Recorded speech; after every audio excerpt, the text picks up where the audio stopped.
Welcome to the Poor Man's Gourmet Kitchen, where we share gourmet recipes at a low-budget wonder. Now check this out. Here's a beverage I've been drinking for about 25 years now, called Sangria Senorial. It's a sparkling non-alcoholic sangria with natural and artificial flavor, so it's pretty much just a soda. But not any soda. I would say that it's as good and as unique as any flavor like Coca-Cola, root beer, Sprite, or Dr. Pepper. But I think it leans towards the fruitier Dr. Pepper side. So here I've got some simple syrup, Dr. Pepper, Brandy, triple sec, Spanish red wine, cherry, Mike's Hard Lemonade, and a fruit medley here. All of these ingredients are going to make one amazing sangria. And since sangria originates from Spain and or Portugal, I thought it'd be appropriate to go with a Spanish red wine. And this is just a cheap $10 bottle.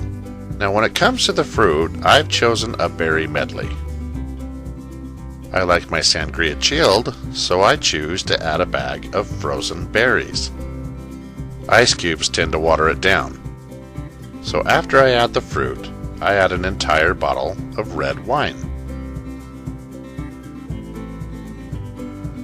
Now if you prefer to keep the fruit out of your drink, a lot of times these pitchers come with these shafts that you can fill with fruit, and then when you pour your drink, it keeps the fruit out of your glass. But you might be familiar with our next ingredient, Mike's Hard Lemonade. The important thing is to go with lemonade, but I like the fact that this already has alcohol in it.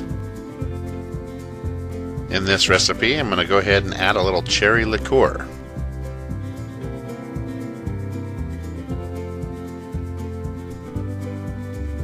Also some triple sec, which you may or may not know has an orange influence. So we've got a lot of fruity flavors going into this recipe. But I like to sweeten things up. This may look like a brandy bottle, but it's really simple syrup.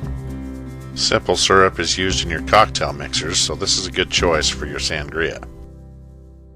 Now here is the real bottle of brandy. I'm going to add a pinch of that as well.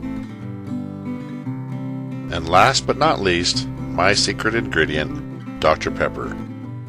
This gives the drink a little bit of fizz and makes it a little bit more like that Sangria Senorial drink. And if I'm pronouncing that wrong, I'm sorry. Now all we gotta do is give it a good stir.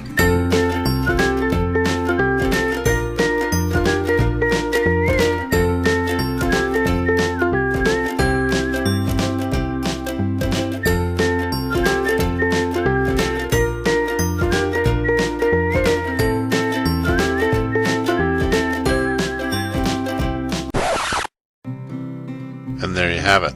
Sangria right here in the Poor Man's Gourmet Kitchen. Thank you for watching, and be sure to stop by PoorMansGourmetKitchen.com for more recipes and exact ingredients.